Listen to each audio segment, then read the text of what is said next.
ಕಾಗವಾಡ ತಾಲೂಕಿನ ಕೃಷ್ಣ ಕಿತ್ತೂರು ಗ್ರಾಮದಲ್ಲಿ ಹೋಟೆಲ್ ಮಾಲೀಕರೊಬ್ಬರ ಬೇಜವಾಬ್ದಾರಿತನ ಈಗ ಬಯಲಾಗಿದೆ. ಜನಸಾಮಾನ್ಯರು ಒಂದು ಸಿಲಿಂಡರ್ಗಾಗಿ ವಾರಗಟ್ಟಲೆ ಕಾಯುವ ಪರಿಸ್ಥಿತಿ ಇದ್ದರೆ, ಇಲ್ಲಿನ ಹೋಟೆಲ್ ಮಾಲೀಕರು ಮಾತ್ರ ಕಾನೂನು ಬಾಹಿರವಾಗಿ ಮನೆಗೆ ಬಳಸುವ ಗ್ಯಾಸ್ ಸಿಲಿಂಡರ್ ಅನ್ನ ರಾಜಾರೋಷವಾಗಿ ಹೋಟೆಲ್ನಲ್ಲಿ ಬಳಸಿದ್ದಾರೆ.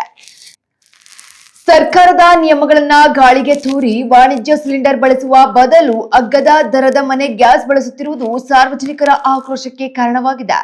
ಬಡವರ ಹೊಟ್ಟೆಗೆ ಸೇರಬೇಕಾದ ಸಬ್ಸಿಡಿ ಗ್ಯಾಸ್ ಹೀಗೆ ಹೋಟೆಲ್ ಪಾಲಾಗುತ್ತಿದ್ದರೂ ಅಧಿಕಾರಿಗಳು ಮಾತ್ರ ಕಣ್ಮುಚ್ಚಿ ಕುಳಿತಂತಿದೆ. ಇನ್ನಾದರೂ ಸಂಬಂಧಪಟ್ಟ ಅಧಿಕಾರಿಗಳು ಎಚ್ಚೆತ್ತುಕೊಂಡು ಇಂತಹ ಅಕ್ರಮಕ್ಕೆ ಬ್ರೇಕ್ ಹಾಕ್ತಾರಾ ಕಾದು ನೋಡಬೇಕಿದೆ.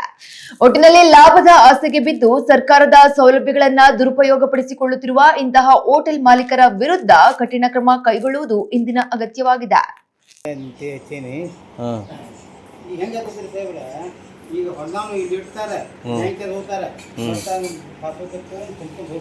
ಇವೆಲ್ಲ ಸ್ವೀಟ್ ಎಲ್ಲ ಹೆಂಗ ತೆರೆದಿಟ್ಟಿದ್ದೀರಿ? ಎಲ್ಲ ತೆರೆದಿಡಂಗಿಲ್ರಿ.